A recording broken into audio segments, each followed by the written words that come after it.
하겠습니다. 오늘은 매일 성경 큐티 우리 내일 본문에 해당하는 누가복음 7장 그 중간 부분의 말씀을 같이 보려고 합니다. 우리 먼저 18절 말씀을 먼저 읽고 시작할까요? 18절 말씀입니다. 요한의 제자들이 이 모든 일을 그에게 알리니. 자, 이 당시에 하나님의 종으로서 보통의 율법과 종기적인 행위를 다루는 종교 지도자들과는 다르게 성령을 따라 사역하던 두 사람이 있었습니다. 그러니까 말씀 율법을 가르치고 종교적인 제사와 행위를 가르치는 사람들 말고요, 성령님이 매일매일 인도하시면서 성령님이 주시는 말씀으로 능력으로 사역을 하던 사람이 두 사람이 있었습니다. 여러분 누군지 아십니까? 맞습니다, 여러분. 들리진 않지만 분명히 정답을 얘기하는 것 같습니다. 세례 요한과 예수 그리스도입니다. 이 두 사람은 단순히 기록된 율법과 사람이 만든 정통을 지식적으로 전달하는 자들이 아니었습니다. 매일매일 살아 역사하시는 성령을 따라 그 당시, 그 시대, 그 사람들을 향한 하나님의 생생한 메시지를 전해 주었습니다. 사랑하는 성도 여러분, 먼저는 제가 그런 목회자가 될 수 있기를 여러분 중보해 주시기를 바랍니다. 기록된 말씀을 올바르게 해석해서 가르치는 것도 중요하지만 무엇보다 지금 이 시대에 저와 여러분들을 향한, 이 세대를 향한 하나님의 마음과 하나님의 메시지를 전할 수 있어야 됩니다. 지식만 가르칠 수 있다면 여러분 제가 꼭 필요하겠습니까? AI가 요즘 얼마나 잘하는데요. 아직 개발되지는 않았지만 앞으로 설교하는 AI가 생긴다고 합니다. 그냥 지식만 전달할 수 있으면 여러분 그렇게 해서 전달하는 게 무슨 차이가 있겠습니까? 목회자에게는 살아계신 하나님의 말씀이 날마다 임해야 됩니다. 그리고 이 자리에서 예배하는 여러분들에게 지금 말씀하시는 하나님의 그 메시지가 필요하다는 것입니다. 왜냐하면 하나님은 가치나 개념이나 단순한 사상이 아니라 실제로 역사하시고 날마다 우리 삶 가운데 개입하시는 오늘도 살아계신 분이기 때문입니다. 여러분 믿으십니까? 여러분, 우리는 지금 죽어있는 문자와 성경을 공부하는 게 아니에요. 오늘도 살아 역사하셔서 이 자리에 함께하고 계시는 하나님의 음성을 듣는 것입니다. 그럼 날마다 예배 가운데 나오실 때 그 믿음으로 나오시길 바랍니다. 저를 보지 마시고 제 옆에 여기 하나님이 계시다고 여러분 영의 눈으로 늘 보세요. 하나님이 지금 나에게 말씀하고 계시는구나. 내 삶에, 내 인생에, 내 영혼에 말씀하고 계시는구나. 그렇게 믿음의 눈으로 볼 수 있기를 바랍니다. 우리가 문자적으로 여기고 형식적으로 대하며 성경을 인생을 위한 설명서 또는 집신서 정도로만 생각한다면, 그래서 나의 상황에 따라 필요한 말씀만 우리가 골라서 보려고 한다면 결코 하나님의 능력의 말씀이 우리 가운데 임할 수가 없습니다. 그래서 저는 저와 여러분들을 위해서 늘 이렇게 기도할 것입니다. 하나님, 매 예배와 우리가 말씀을 보고 들을 때마다 지금 우리에게 주시는 하나님의 말씀으로 들리게 하여 주시옵소서. 성경을 깨닫는 데에서 그치지 않게 하시고 나에게 주시는 말씀으로 받아 진실로 회개하게 하여 주시옵소서. 그리고 오늘 매 예배, 매 순간마다 주께 돌아오게 하여 주시옵소서. 여러분의 살면서 얼마나 많이 하나님을 떠납니까? 이 생각으로, 마음으로. 얼마나 세상에 이 마음과 생각을 뺏길 때가 많습니까? 그러나 매일매일 예배할 때마다, 말씀을 볼 때마다 주님께 돌아올 수 있는 은혜가 있기를 간절히 소망합니다. 자, 다시 말씀으로 와서 당시에 이렇게 살아계신 하나님의 뜻을 전하는 두 사람 중에 한 사람인 세례 요한이 지금 어디에 있느냐? 감옥에 갇혀 있는 상황입니다. 우리가 본문 앞에서도 봤지만 당시에 분봉왕인 이 헤롯 왕의 죄악을, 이 가족이 범한 죄악을 다 까발렸어요. 헤롯 왕, 당신 지금 죄 범한 겁니다. 당신의 아내도 죄를 범한 겁니다. 이러면서 그 왕의 죄를 다 드러낸 거예요. 그러면서 회개하라고 메시지를 전했다가 이 왕이 열받아서 그냥 세례 요한을 감옥에 가두게 된 것입니다. 그리고 밖에서는 그가 그토록 기다려온 메시아 예수님이 사역을 하고 계십니다. 본인은 비록 감옥에 있지만 밖에 예수님이 계시니 everything is okay. 괜찮습니다. 안심이 됩니다. 내가 사역하지 않아도 나보다 더 크신 분이 예수님이 사역하고 계시니까. 그럼 만약에 제가 몸이 아파가지고 한 달 동안 교회를 못 나오는데 아주 훌륭한 목사님이 여기에 와서 저를 대신하여 한 달 동안 우리 교회를 맡아서 해주신다고 생각해 보세요. 여러분, 제 마음이 어떨까요? 안심이 되겠죠. 저보다 더 훌륭하신 분이 우리 성도들을 맡아서 한 달 동안 말씀을 가르쳐 주시니 내가 더 아파야겠구나 생각하지 않겠지만 분명히 안심이 되겠죠. 세례 요한도 분명히 안심하고 있었을 거예요. 비록 감옥에 있지만 예수님이 사역하고 계시니까, 예수님이 일하고 계시니까. 그리고 곧 자기가 풀려나게 하실 줄도 믿고 있었습니다. 그런데 어느 날 자신의 제자들이 감옥으로 면회를 오게 되는데 제자들이 묘한 이야기를 합니다. 그리고 요한은 이 제자들의 이야기에 충격을 받습니다. 뭐야? 예수님이 그랬다고? 하면서 충격을 받게 돼요. 말씀을 보시면 그의 제자들이 이 모든 일을 전했다고 하는데 여러분, 여기서 이 모든 일이 무엇입니까? 우리가 새벽마다 계속 보고 있는, 지금 예수님은 매일 뭘 해나가고 계시죠? 가난한 자들, 병든 자들, 죄인들과만 어울리고 계십니다.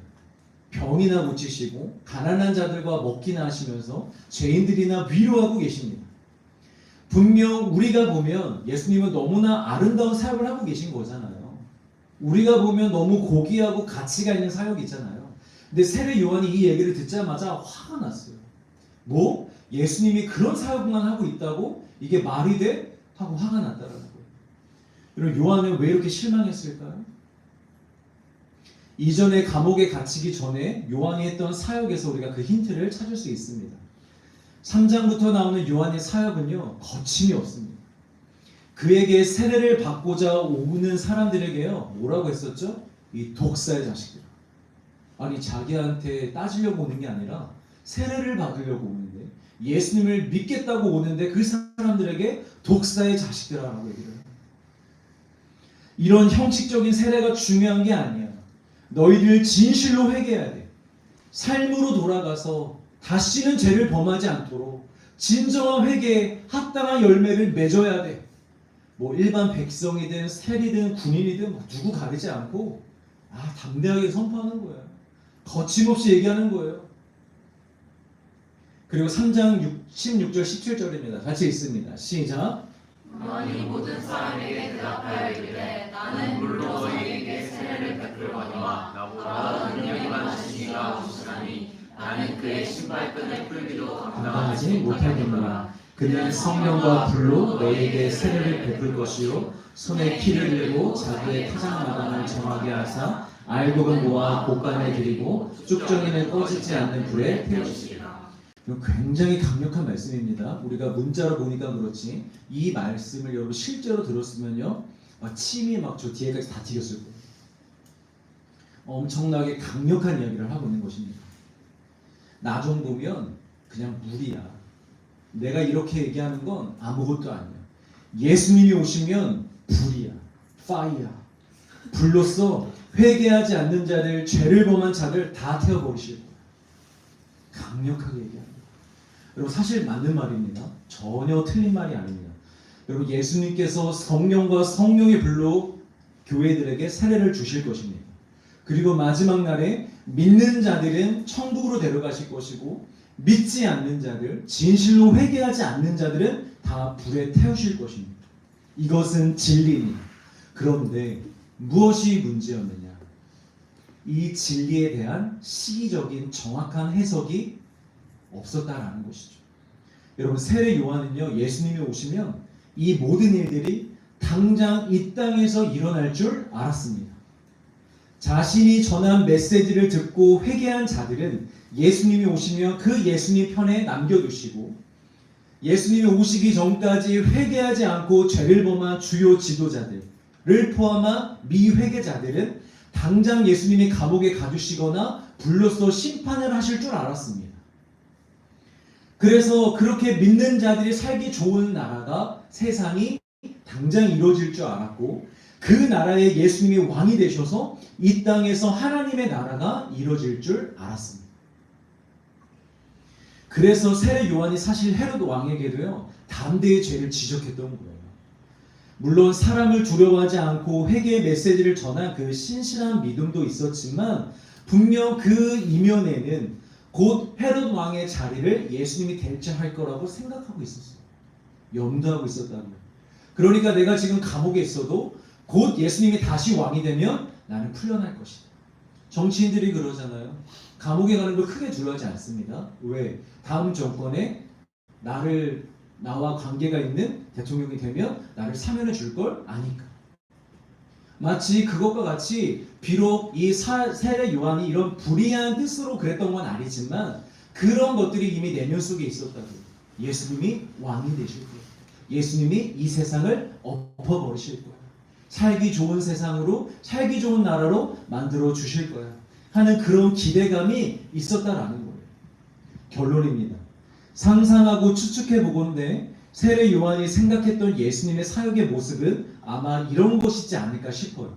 감옥 안에서 예수님 지금 이렇게 사역하고 계시겠지? 지금 이렇게 일하고 계시겠지? 라고 어떻게 우리가 생각해 보고 추측해 볼 수 있냐면 여러분 구약 성경에 엘리야를 한번 기억해 보시길 바랍니다. 갈멜산에서 왕과 신하들과 마술사들과 바알의 제사장들과 이 엘리야가 맞짱뜨잖아요. 수백 대 1로.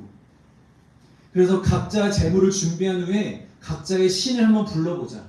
그리고 그 신의 이름을 부를 때에 이 제단이 불에 타면 그 신이 진짜 신이다. 여러분 그런데 어떻게 됐나요?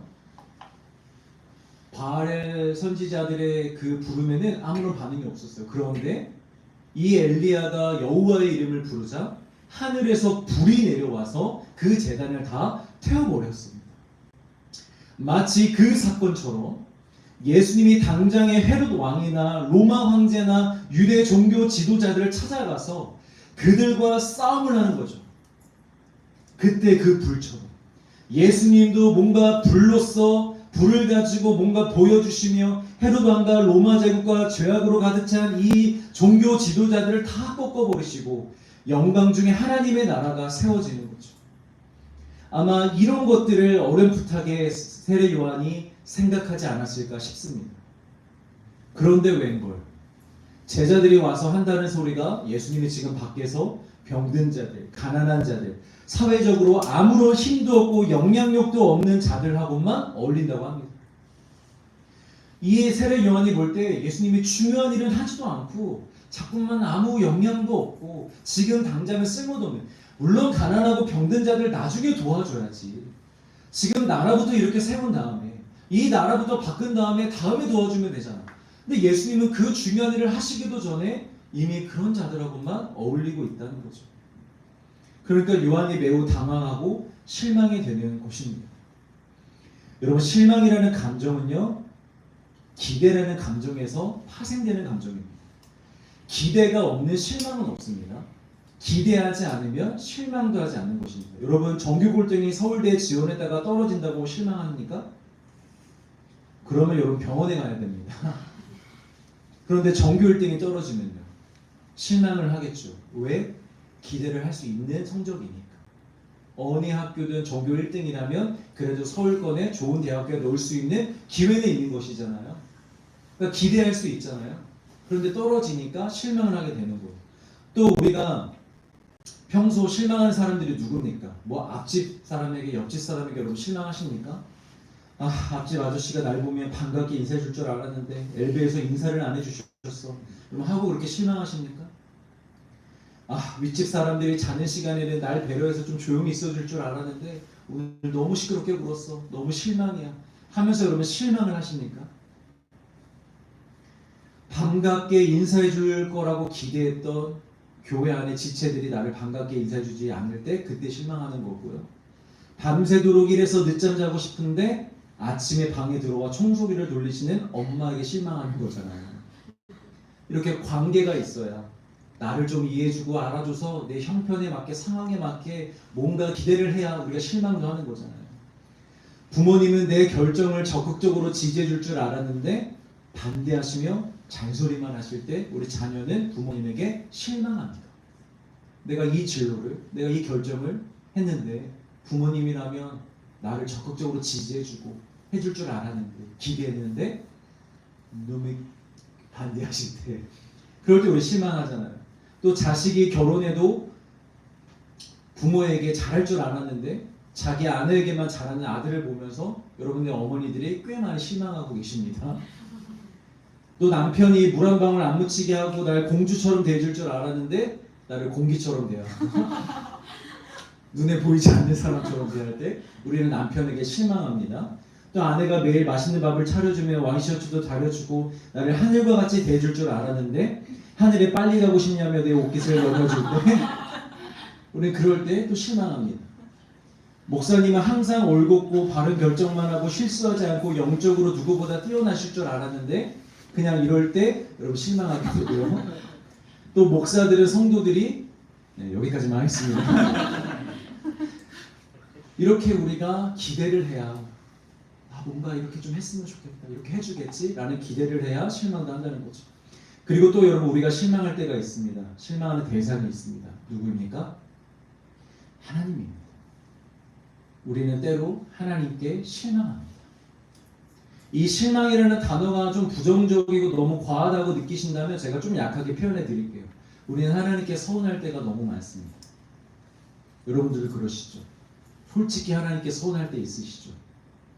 하나님 왜 안 도와주시는 거예요? 하나님 나에게 왜 이런 시련을 주세요? 왜 나예요? 왜 지금입니까? 하면서 하나님이 원망스럽고 서운하고 실망스러울 때가 있죠. 그런데 여러분 왜 그렇게 우리가 살면서 자꾸 실망하는 줄 아세요? 자꾸 헛된 기대를 하기 때문이에요. 하나님에게, 사람들에게.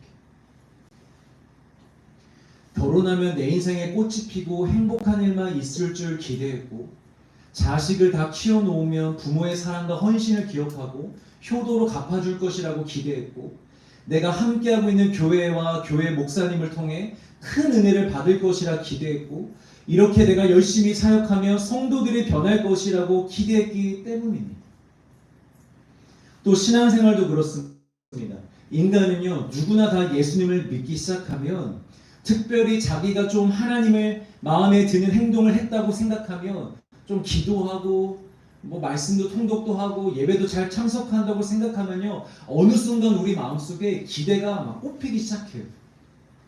막 대단한 기대는 아니다 할지라도 내가 의지적으로 막 기대하고 싶진 않다 할지라도 누구나 다 예수님을 믿으면 마음속에서 기대감이 생깁니다. 어떤 기대감? 예수님이 나와 함께 하셔서 날 도와주실 거야.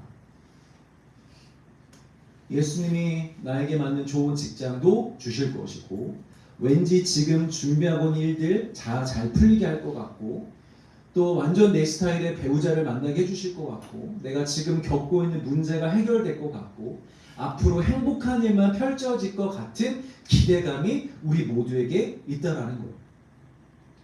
그런데 그렇지 못한 삶을 보면서 우리는 늘 실망하게 되는 거죠.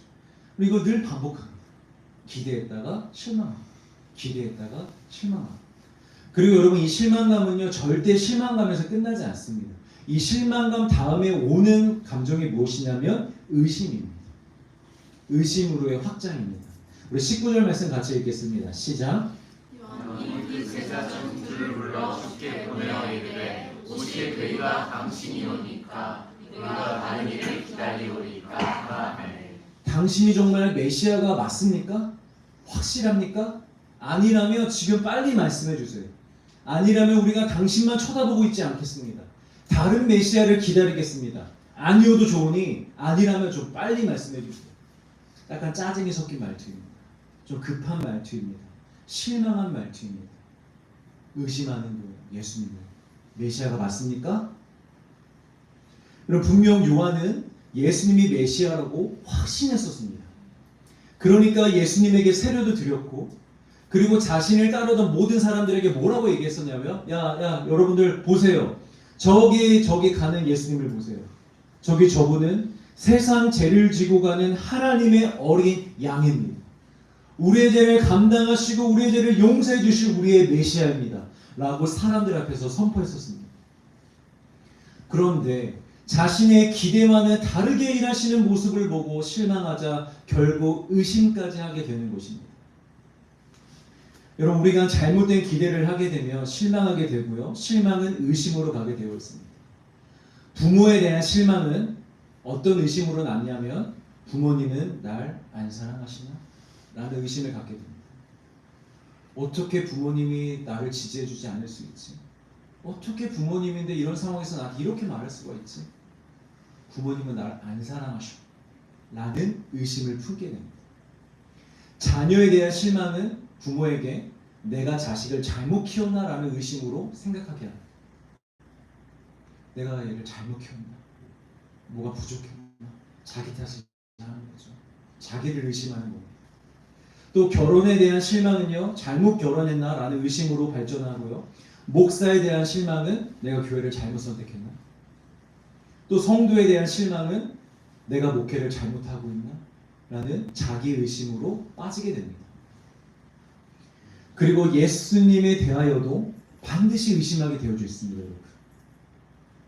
예수님의 뭐 실존했는지 아닌지, 하나님의 아들이 아닌지 이런 의심은 아니겠지만 우리가 어떤 의심을 할 수가 있냐면, 내가 기도한다고 뭐 별일이 일어나겠어? 예수님의 이름으로 구한다고 내 병이 낫겠어? 내가 이렇게 기도하고 예배한다고 뭐 기적이 일어나겠어? 내가 지금 하는 모든 신앙생활이 무슨 의미가 있겠어? 세상 사람들처럼 그냥 그렇게 살면 되는 것 아닌가? 하면서 우리 삶에서 예수님의 존재의 의미를 의심하게 만듭니다. 내게 꼭 예수님이 필요하나? 내게 꼭 이 정도의 신앙이 열심히 필요하나? 내게 꼭 이런 신앙의 그런 행위들이 필요하나? 안 해도 되는 것 아닌가? 하면서 의심하게 된다는 거죠. 여러분 1800년대에 우리나라의 프레드릭 선교사 부부가 한국에 왔었습니다. 그리고 이분들이 오셔서 이 이름을 한국식으로 보통 바꾸잖아요. 근데 이분이 이름을 어떻게 바꿨었냐면 민노아라는 이름으로 바꾸고 한국에서 선교 활동을 하셨습니다. 그리고 몇 년 뒤에 이 부부가 한국에서 아이를 갖게 되는데 첫째 아들이 태어난 지 8개월 만에 죽게 됩니다. 그리고 3년 뒤에 다시 아이를 갖게 되는데 이번에는 태어난 지 하루 만에 이 아이가 죽게 됩니다. 여러분 뱃속에서 유산하는 것도요 부모에게는 엄청난 슬픔이고 고통이거든요. 그런데 이미 해산을 한 아이, 내 눈으로 본 아이를 잃는다라는 것은요, 이 슬픔은 여러분 말할 수 없습니다. 이 사람으로서 부모로서 겪을 수 있는 가장 큰 슬픔일 것입니다. 그런데 고난이 여기서 끝나지가 않습니다. 두 번째 자식도 떠나보내자 그 슬픔을 견디다 못한 아내가 이번에 1년 만에 슬픔과 고통 속에서 세상을 떠나게 됩니다. 그래서 이 선교사님 한 분만 이 조선 땅에 남게 되었던 겁니다. 이때 이 모든 모습을 지켜보던 주변 마을에 있는 조선인들이 선교사님에게 찾아가 이렇게 묻습니다.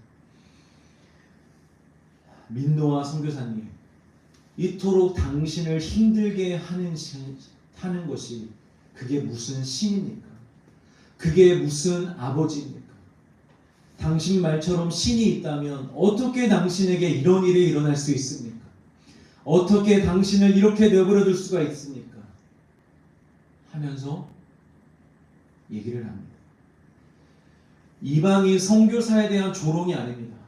너 신이 있다며? 신이 있는데 너에게 어떻게 이런 일이 일어날 수 있니? 그러니까 썩 물러가, 이런 조롱의 말이 아니었어요. 그동안 사랑으로 섬겨준 선교사님을 인간적으로 아끼는 마음으로, 인간의 정으로 진심을 다해 의심해주고 있는 것입니다. 아니 신이 있다면 오히려 아들이 더 건강하고 더 잘되고 더 훌륭한 사람이 되고 아내도 살아 있어야지 어떻게 이렇게 될 수 있느냐, 이거 너무 실망스러운 거 아니냐, 신이 과연 존재하느냐라고 의심을 해주고 있는 것입니다. 여러분 이때 민노아 선교사님이요 어떻게 반응하냐면 대답을 하지 않습니다. 조용히 쪽지 하나를 주머니에서 꺼냅니다. 그리고 거기에는 자신이 번역한 찬양의 한 가사가 쓰여져 있었습니다. 그리고 그 찬양을 사람들 앞에서 부릅니다. 가사를 한번 띄워주시겠어요? 네, 제가 이거 부르려고 그랬더니 막 눈물 울 것 같고 막 난리도 아닐 것 같아서 힘도 못 맞출 것 같아서 부르진 않겠습니다. 찬송가 96장의 이 원래는 외국 곡이었는데요. 이것을 민노아 선교사님이 다 한글로 번역을 해서 본인이 만드신 거예요. 그래서 여러분 오늘 이따 제가 성경책을 펼쳐보시면 그 96장 제일 앞에 프레드릭 밀러 선교사님이라고 써 있습니다. 민노아라고. 이분이 한국말로 번역하신 거예요. 자신이 번역한 이 찬양의 가사를 꺼내서 그 사람들 앞에서 이 찬양을 부릅니다. 예수님은 누구신가? 우는 자의 위로와 없는 자의 풍성이며 천한 자의 높음과 잡힌 자의 노임이 되고 우리 기쁨 되시네요.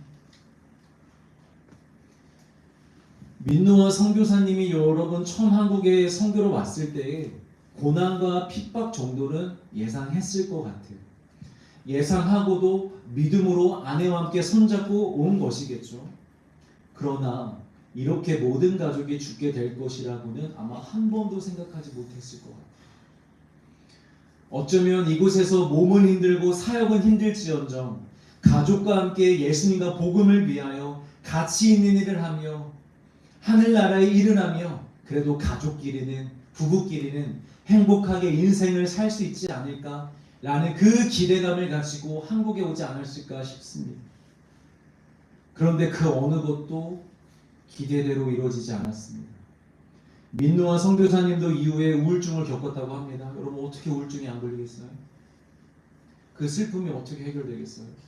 아무리 믿어도요 슬픈 일에는 슬플 수밖에 없습니다. 예수님도 우셨잖아요. 우리 예전에도 한번 말씀 나눴지만 예수님이 곧 이 영혼을 살리실 거라고요. 그런데도 우신다는 거예요. 슬픈 건 슬픈 것입니다.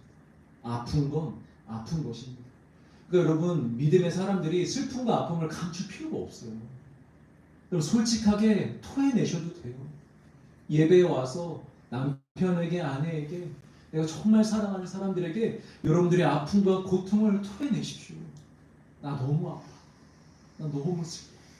나 너무 괴로워. 그럼 토해내십시오. 믿음은 믿음이고 아픔은 아픈 거예요. 하나님이 그걸 가지고 믿음이 없다고 뭐라 하지 않으세요.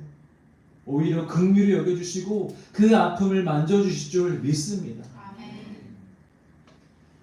이 선교사님도 우울증을 겪게 되고 홀로 숨어서 울었던 날들이 많았다고 합니다. 그런데 이 민노아 선교사님은 슬펐지만 인간적으로 굉장히 큰 고통 속에 있었지만 예수님을 의심하지는 않았습니다.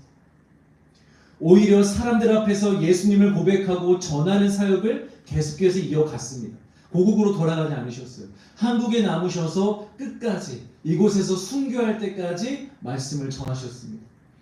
그리고 그 자리에서 찬송을 들었던 수많은 조선인들이요 예수님을 영접하게 되었습니다.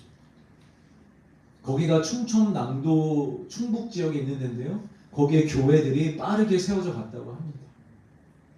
여러분 보십시오. 요한은 실망하여 예수님을 의심하였고 선교사님은 실망했지만 조금은 고통스럽고 괴로웠지만 예수님을 의심하지 않고 고백했습니다. 여러분 그런데 그 차이가 무엇인지 아십니까? 세례 요한과 이 선교사님의 차이 무엇인지 아십니까?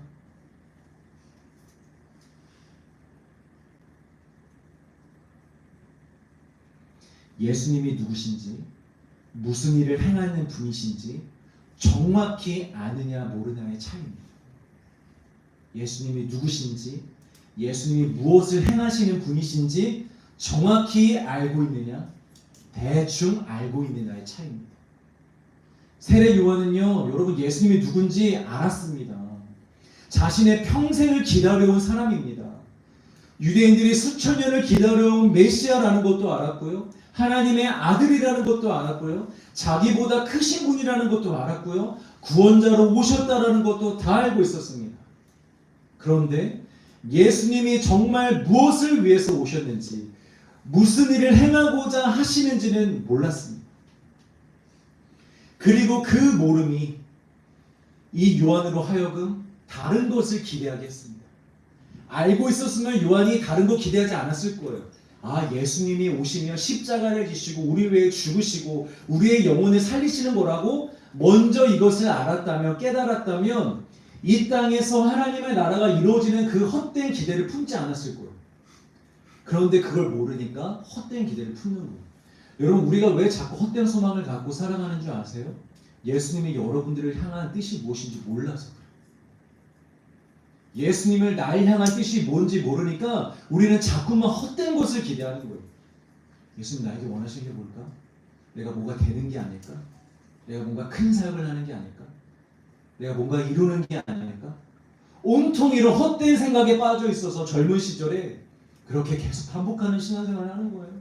기대했다가 실망했다가 이건 줄 알았는데 아니었다가 저건 줄 알았는데 아니었다가 대체 나의 길은 무엇인가? 늘 이런 기도 반복해만 살아가는 거예요. 예수님의 뜻이 정확히 뭔지 몰라서. 세례 요한이 그랬어요. 뜻을 모르니 헛된 기대를 했던 것이고 그 기대대로 흘러가지 않으니 예수님을 의심한 것입니다. 그런데 여러분, 민노아 선교사님은요, 너무 슬펐지만 너무 고통스러웠지만 인간적으로 실망스럽기까지 했을 수 있지만 예수님을 정확히 알았습니다. 하나님이신 그가 왜 이 세상에 내려오셨는지, 누굴 위해서 무엇을 위해서 오셨는지, 그가 왜 병든 자와 가난한 자와 죄인들과 지금 함께하고 계신지, 그가 왜 황제나 헤롯 왕이나 유대 지도자들이나 이런 권력자들하고 힘으로 맞서 싸우지 않으셨는지, 왜 정치적으로 힘을 쓰지 않으셨는지, 그가 왜 아무런 저항도 하지 않고 십자가에 달려 죽으셨는지, 그가 왜 고향을 떠나 주일을 하겠다며 헌신하고 있는 자신에게 자녀도 잃게 하고 아내까지 잃게 하는 것을 왜 허락하셨는지, 자기를 통해 무엇을 이루고자 하시는지, 그와 함께 하시는 예수님이 누구신지 이 민노아 선교사님은 정확히 알고 있었어요. 이 차이를요, 예수님도 인정하십니다. 24절부터 그 자리에 남아있던 자들에게 이제 설명을 해주시는데요. 시간 관계상 우리가 중간을 다 생략하고 오늘은 결론만 보겠습니다. 우리 28절 말씀에 같이 읽어볼까요? 시작. 내가 너희에게 말하노니 여자가 낳은 자 중에 요한보다 큰 자가 없도다. 그러나 하나님의 나라에서는 극히 작은 자라도 그보다 크니라. 혹시 메시아가 아니라고 의심하고 있던 요한을 예수님은 깎아내리시지 않습니다.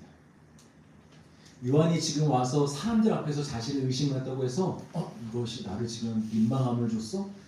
이 요한 아주 못됐죠? 이러면서 사람들 앞에서 요한을요 깎아내리시지 않습니다. 오히려 요한을 칭찬하십니다. 그리고 그를 높이 세워주십니다. 요한은 어떤 사람이냐? 사람들의 소리와 미혹에도 흔들리지 않았다. 흔들리는 갈대가 아닙니다. 끝까지 회개의 메시지를 전한 신실한 종. 그리고 메뚜기와 석청을 먹고 낙타 털옷을 입고 절제되며 겸손한 삶을 살며 순전히 나의 길을 준비한 선지자 중에 선지자요, 가장 큰 선지자요, 가장 중요한 사역을 잘 감당할 하나님의 종이라 칭찬하십니다. 그런데 반전이 있습니다. 그렇게 대단한 선지자이지만 하나님 나라에서는 극히 작은 자보다도 작다고 하십니다.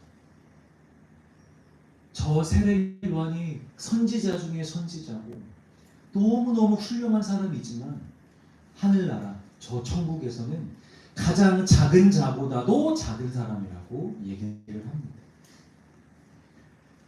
무엇을 기준으로 지금 예수님이 이런 말씀을 하실까요? 어떤 기준으로 세례 요한이 천국에 있는 그 어떤 자보다 작다고 말씀하실까요? 잘 들으십시오, 여러분. 십자가입니다. 십자가의 신비와 능력을 아느냐 모르느냐의 차이입니다. 십자가의 사역을, 십자가를 통과했느냐 통과하지 못했느냐의 차이입니다. 여러분, 세례 요한을 비롯한 일부 유대인들은요, 하나님을 알고 예수님도 믿었지만 당시까지만 하더라도 예수님이 십자가를 지러 오신 것을 알지 못했습니다. 심지어 3년 동안 동고동락하며 옆에서 함께 있던 제자들도요, 예수님이 죽으실 때까지 그것을 이해하지 못했습니다. 알지 못했습니다.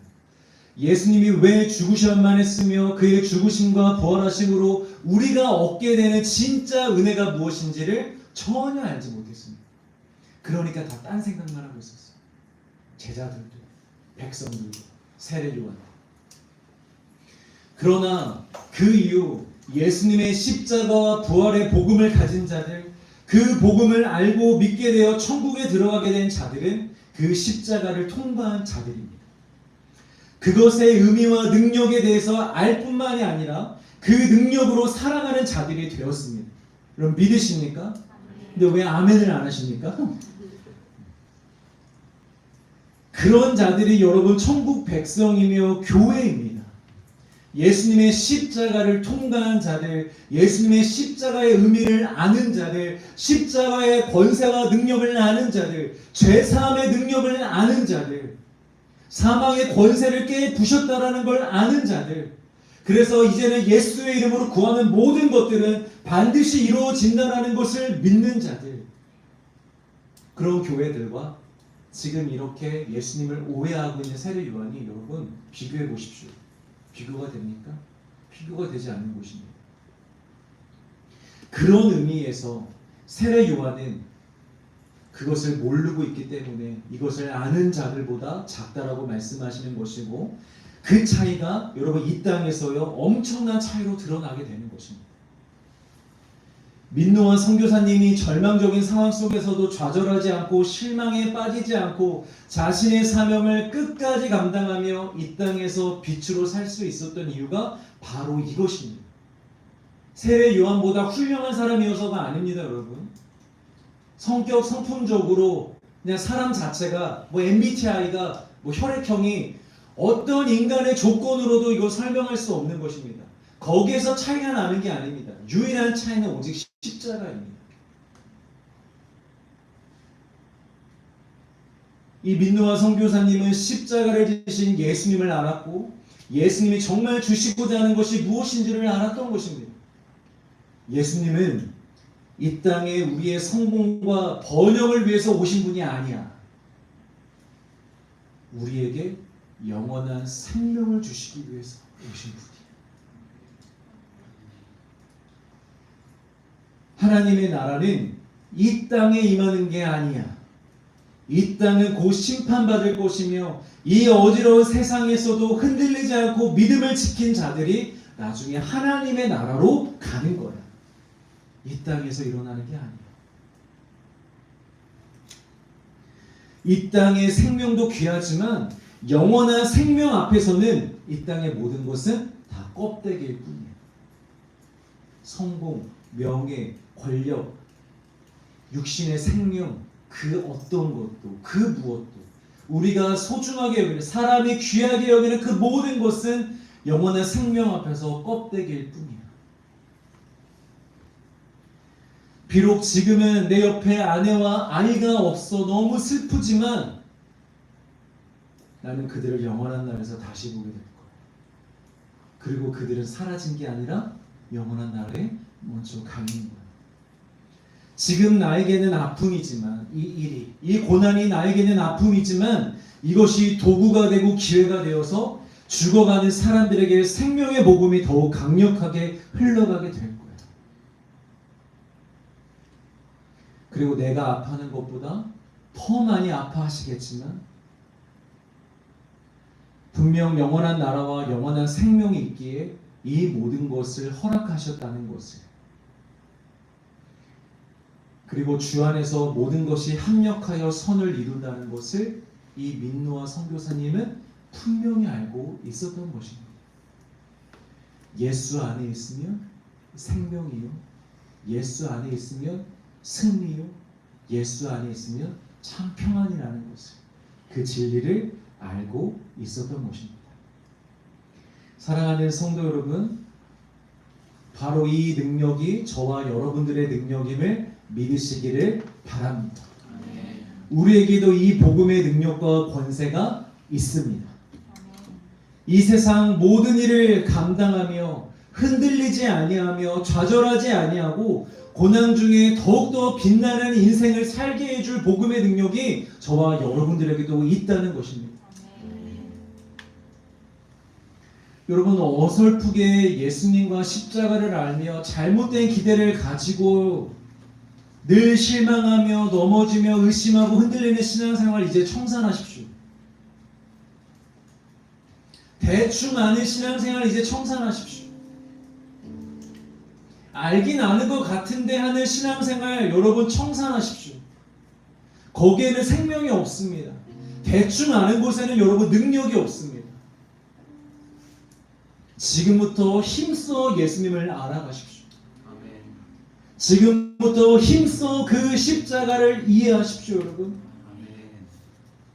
지금부터 여러분 그 십자가를 통과하기를 간절히 사모함으로 기도하십시오. 아멘.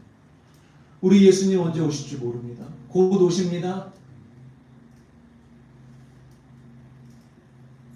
여러분 그것만이 우리의 생명입니다. 예수님만이 우리의 생명입니다.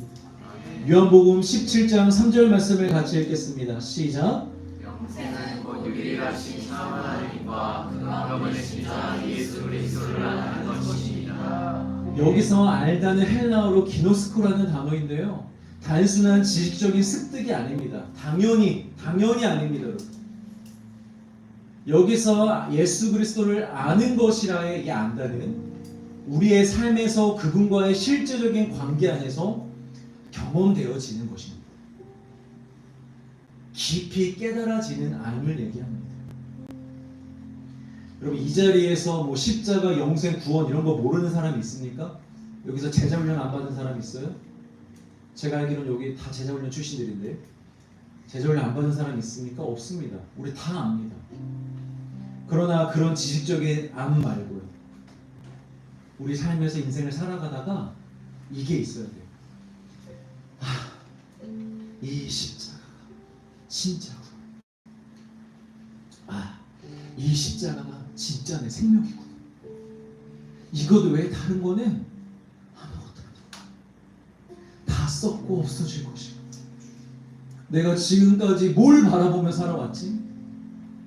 내가 지금까지 뭘 중요하게 여기며 살아왔지? 내가 지금까지 뭘 붙잡고 살아왔지? 바보 같은 거. 다 헛되고 헛된 것이었구나. 진짜 이 십자가만이 나의 보배구나. 이 십자가만이 나의 능력이구나. 하는 그 알미 있어야 된다는 거예요. 그래서 여러분 고난이 우리에게 축복입니다.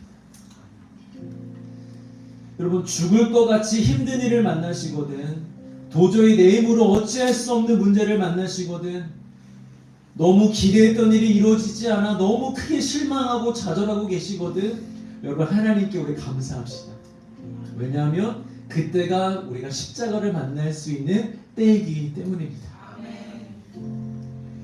여러분 이 세상 그 무엇도 나에게 소망이 되지 않을 때 그 어떤 것도 우리가 기대하거나 의지할 수 없을 때 이 세상 모든 것들이 다 무의미하게 여겨질 때 그때 예수님의 십자가가 우리 안에 들어오는 거예요. 그때 참 소망과 진정한 우리의 기대와 영원한 의미를 발견하게 되실 것입니다. 여러분 왜냐하면 우리에게 헛된 기대와 소망이 있으면 여러분 진짜를 만나기가 어려워요. 내려놔야만 버려야만 진짜를 잡을 수 있어요. 그것을 안 내려놓으니까 하나님이 내려놓으라고 진짜를 잡으라고 우리에게 고난도 허락하시는 것입니다. 여러분들이 겪고 있는 고난을 제가 함부로 말하고 싶지는 않습니다. 감히 제가 뭘 안다고 여러분들의 고난에 대해서 함부로 얘기할 수 있겠습니까? 그러나 인생의 고난을 저도 같은 인간이기에 함께 겪으며 살아가는 사람으로서 또 그 고난 중에 목회자인 저도 예수 그리스도를 더욱 알게 된 사람으로서 또 그 복음의 비밀을 맡은 자로서 여러분들에게 이 시간 담대히 선포합니다. 여러분 고난은 축복입니다. 고난 중에 예수님을 찾으시길 바랍니다. 고난 중에 좌절해 있지 마시고 고난 중에 더욱더 예수님께 나아가십시오. 고난 중에 더욱더 예수님을 알아가십시오. 여러분 반드시 거기에 생명이 있습니다. 여러분 거기에 집중하시길 바랍니다. 그럼 여러분들은 살게 되실 것입니다. 앞으로 어떠한 고난이 온다 할지라도 여러분들이 진짜 예수님이 누구신지를 알면 진짜 예수님이 우리에게 주신 은혜가 생명이 그 선물이 무엇인 줄 알면 여러분 우리의 인생은 해결됩니다. 해결 못할 문제가 없습니다. 다 풀립니다. 할렐루야. 하나님을 찬양하는 인생이 됩니다. 할렐루야. 여러분 믿으시길 바랍니다. 오늘 이 밤에 우리 같이 찬양하시면서 예수님 더 알기를 원합니다. 제가 진짜 예수님을 알기를 원하고 진짜 십자가를 알기를 원합니다. 우리 그렇게 같이 함께 고백하며 나아갈까요? 주님을 더욱 알기 원합니다.